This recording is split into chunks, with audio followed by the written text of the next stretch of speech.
Children are surrounded by computer technology, both during and after school. Digital education and widespread use of the internet is a fact of life today, and it's important for kids to learn how to responsibly use the many tools available on computers and smart devices. However, unsupervised access to technology can create risks for children. Just as schools have policies on the acceptable use of technology by students, it's also important for parents to develop rules and exercise supervision to preserve privacy and avoid problems such as sexting and cyberbullying. Technology is constantly changing and evolving. The popular technology of today may be completely different a year from now. It can be hard for parents to keep up. This video is a resource guide for parents who are looking for basic information about how to safely monitor and set limits on the use of technology by children. Many of us who are parents now didn't grow up with email, social media such as Facebook and Twitter, instant text messaging, and smartphones with cameras. As a parent myself, I share the concern about how we can best ensure safety for children on the internet. I hope this video will provide you with helpful information that you can use to develop rules that reflect your own values as a parent.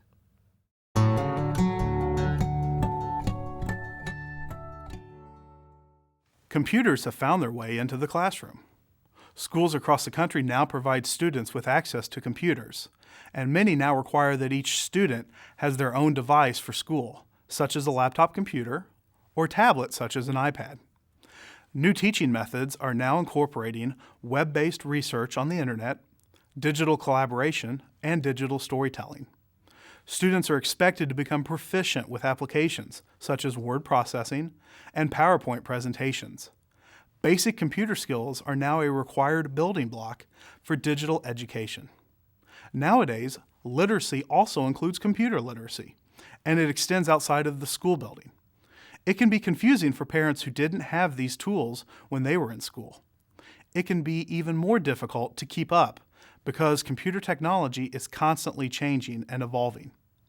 If you need help keeping up with all of the new and changing technologies, or even just understanding computer basics, consider taking a class at the local public library, reaching out to your local school, getting an instructional book, or finding some other resource for help. Technology in the classroom is here to stay. Of course, computers present risk as well as benefits. That's why schools have rules about how students use computers and expect students to act responsibly and follow those rules. All schools must have acceptable use policies that define what is and is not acceptable use of computer resources at school. Typically, these rules are designed to exclude certain types of content from being accessed on the internet. If the school becomes aware of a problem, it will usually be dealt with at school. But kids also use technology after school, at home, and elsewhere. Parents may wonder how best to monitor their child's use of technology and what kind of rules they should require to ensure that their child is using technology safely and responsibly. This video contains tips to think about when developing your own rules for children at home about the use of computers, smartphones, and other devices with internet access.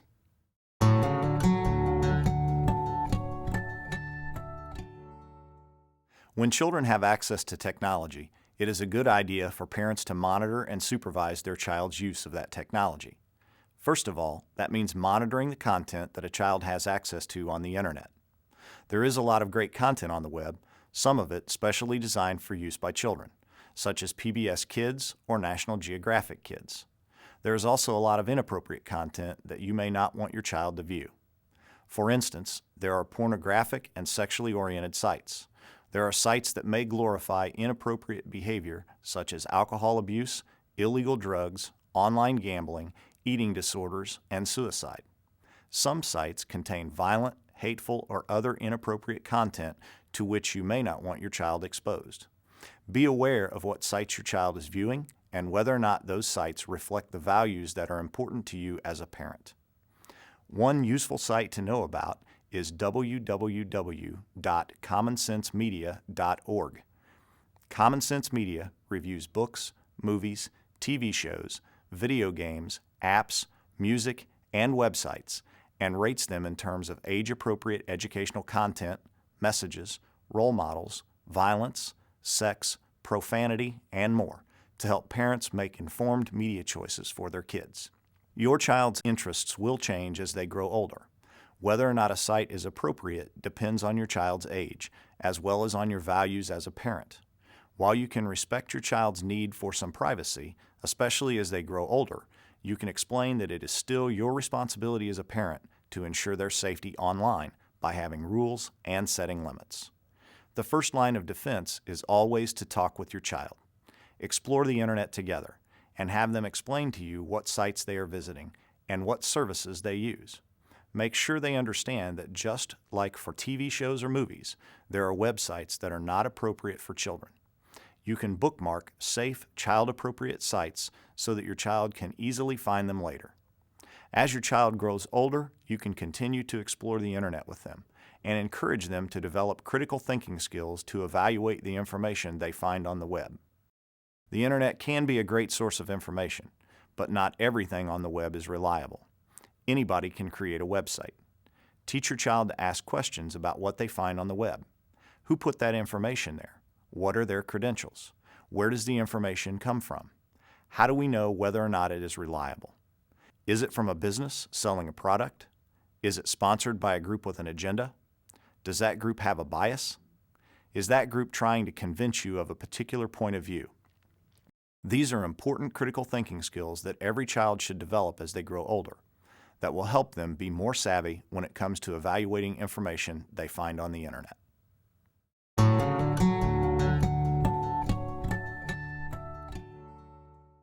It's a good idea for you as a parent to monitor what content your child is viewing on the internet. Many internet browsers contain parental controls that can help you filter the content to which your child has access. You can also view an internet browser's history log to see a list of recent websites your child has visited. Some internet service providers may also provide filters to allow for parental control of content. There are also family safety computer software programs available. These types of programs can help you do things like monitor and track internet use, restrict the content to which your child has access by blocking or filtering inappropriate or offensive content, set time limits for being online, control access to chat rooms, keep your child from posting or sending personal information online, and view your child's email or reject email from specific addresses. Some programs can even send you a regular report of websites that your child has accessed or attempted to access. These programs are available to help empower you as a parent to better protect your child online. While automatic controls such as these can be very useful tools for parents, they are not perfect. Mistakes do happen, and some children can learn to get around content filters. Don't rely entirely on parental controls to screen the content your child views on the internet. Make sure to monitor their computer use yourself. Talk to your child and find out how they are accessing the internet. Keep in mind your child may be accessing the internet from a cell phone, a gaming system, or some other electronic device. Also, they may be accessing it at a friend's house or at the library.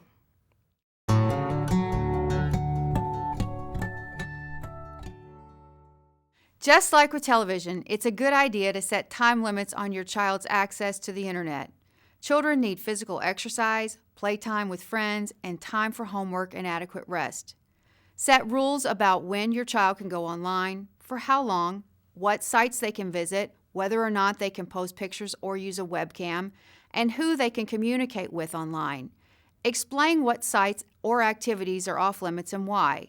Consider making certain times of day off limits, such as dinner time, homework time, or any time your child is at home alone by themselves. It is up to you to come up with rules that you are comfortable with and that reflect your values as a parent. But once you establish the rules, enforce them consistently. Your rules may change over time as your child grows older and matures, but it's up to you to ensure that your child is safe when they access the internet and go online. It is also a good idea to limit the locations where your child has access to the internet in your home. Consider keeping computers, gaming systems, and other devices that can access the internet in a common area of the house. so that you can monitor their use and ensure that your child doesn't become secretive about accessing the internet. Also, consider restricting internet use on devices such as smartphones used by children. Smartphones and other such devices are harder to monitor. You may want to simply disable the internet access on such devices through your service provider. Some service providers can also offer parent controls and limit text messaging. Currently, you can still find cell phones without a camera if you want to choose this option.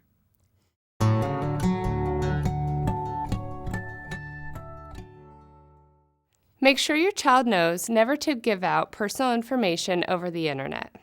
This includes address, telephone number, passwords, and bank accounts or credit card numbers. Some sites may require your child to set up a screen name, for example, to set up an instant messaging, social media profile, or for gaming. Help your child set up the account to ensure that they don't give away too much personal information. Most social networking applications have privacy settings. Find out how the privacy settings work and make sure your child is using them. It's a good idea to limit online friends to people your child actually knows. Many smartphones have GPS or social mapping capabilities that allow you to find your location of your friends on a map and for them to find your location. Again, take advantage of privacy features available on your child's phone or in the applications they may be using. Usually you can either turn off GPS social mapping or limit it to people your child actually knows personally. When setting up a password, your child should use a strong combination of letters and numbers. But you should know the passwords for any accounts that are set up on a device used by your child so that you can monitor their use of the account and delete any inappropriate content or private information. Make sure your child knows not to share their password with friends and not to respond to messages when they don't know the sender. Tell your child never to reveal online that they are home alone. Help your child to understand that once the information is out there, it is very difficult to control who will have access to it, and it may be out there forever. That's why online privacy is so important.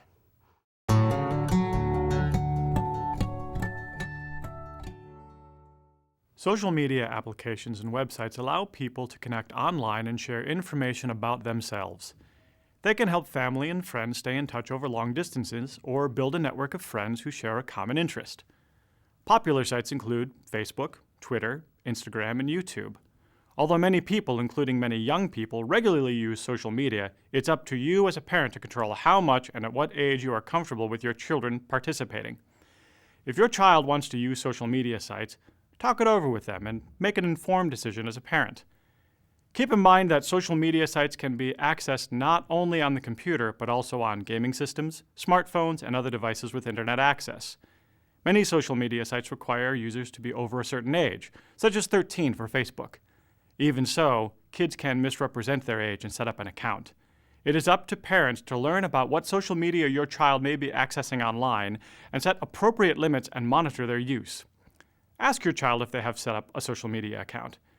If they have an online social media profile, review it regularly. Make sure you know your child's username and password so that you can look at the account yourself. That way you can monitor their online profile and see who your child is connecting with online. If you don't already have one, consider creating an account for yourself and friend your child online so that you can monitor what they are posting. Make sure your child's privacy controls are set to strict setting. It's a good idea to limit who can see their information so that it is not open to the general public. On Facebook, for example, you can set the privacy settings so that content is available to friends only and not publicly to everybody who looks at the profile. When setting up the profile, you don't have to include all the information requested. For instance, you don't have to enable automatic location features that tell other users where you are and who you are with. It is a good idea to limit who your child connects to or friends on social media to people that they actually know in person in real life. Children don't always know what is appropriate to share and what is not. Encourage your child to think before they post.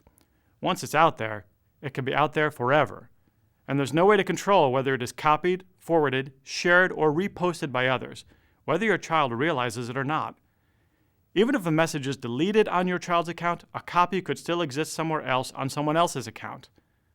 Remind your child not to post anything that they wouldn't want a parent or grandparent, a teacher, a college admissions officer, or a potential future employer to see. If you see inappropriate content on your child's account, have your child get rid of it. If you come across inappropriate content on websites or social networking sites, you can often report it to the site where it was found. If you find explicit messages or child pornography, report it to your local law enforcement agency, and don't delete the message until law enforcement tells you that it is no longer needed as evidence.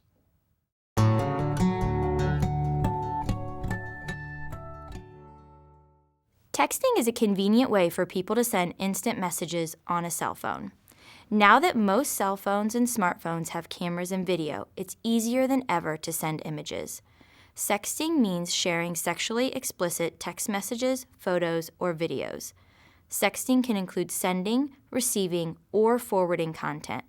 Make sure your child understands that once a sexually explicit message or photo is out there, there's no way to retrieve it or control who has access to it. There's no guarantee that it won't be forwarded or shown to others. And just because you trust someone today doesn't mean that they will always maintain confidentiality.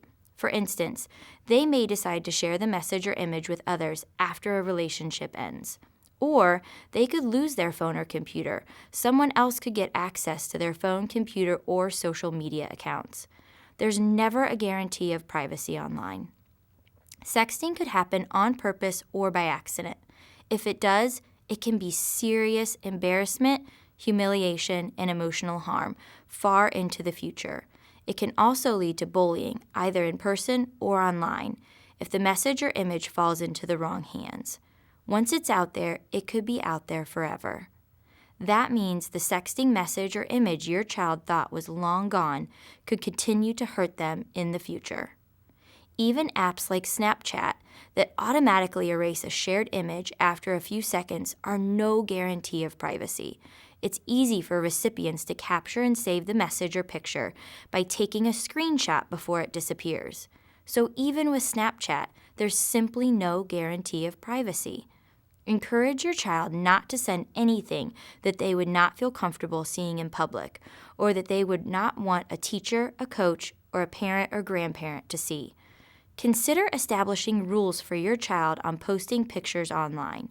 You may want to require them to let you review the pictures and get permission from you before they are allowed to post pictures. If your child receives a sexting message or is the subject of one, make sure they know not to respond to the sender, whether they know the sender or not. Make sure they don't forward the message. That just makes it worse and could result in them being held responsible just like the original sender. Encourage them to tell you about it so that they don't get into trouble. You should report it to school officials or law enforcement right away. The school can often provide assistance in handling the situation. Sexting is a serious matter, especially if a child fails to report it right away. Students who are responsible for sexting could get into trouble. Sending, receiving, and even the possession of sexually explicit electronic images involving underage children is a serious criminal offense that may result in prosecution under the child pornography laws. Even worse, sexting has the potential to attract online predators and put your child at even greater risk.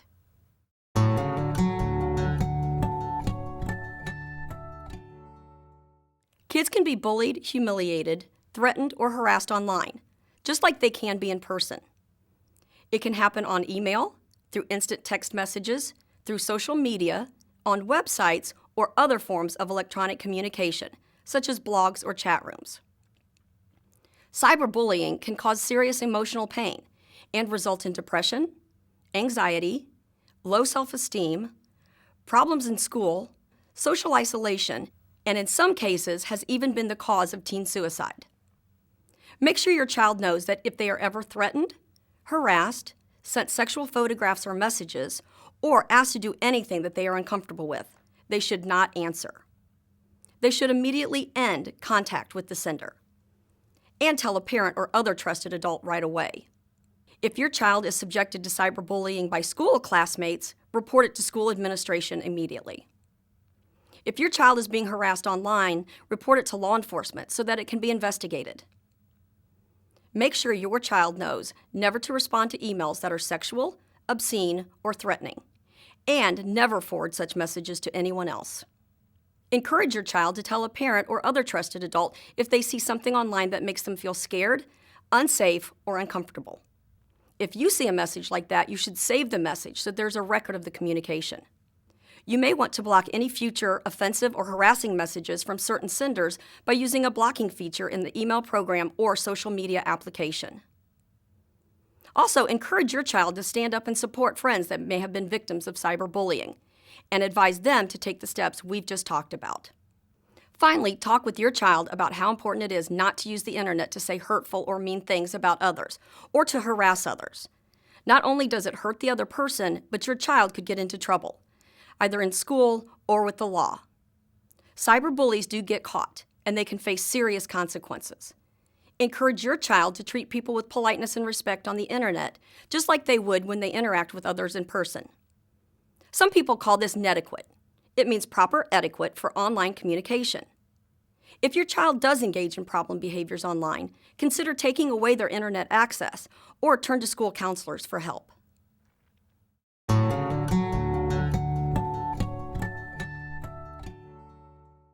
It is important to explain to your child that people online may not always be who they say they are. Some people may use a false online identity to attempt to communicate with a child about inappropriate things. Online predators may attempt to get close to or groom a targeted child. They typically lead a child into believing that they're communicating with someone close to their own age. They may claim to love the child, send them gifts, discuss sex, and convince the child to keep the online relationship a secret. The goal may be to arrange an in-person meeting, convince the child to provide pornographic images, or harm the child in other ways. Make sure that your child knows only to accept friend requests on social media or enter into an online communication such as online chats with people whose identity they already know. Also, keep reinforcing the important message that when you share something online, you can't control who sees it. It may be forwarded to others, and there's nothing you can do to control it. Make sure that your child knows that if someone with whom they communicate online tries to set up an in-person meeting with them, that they should tell you right away.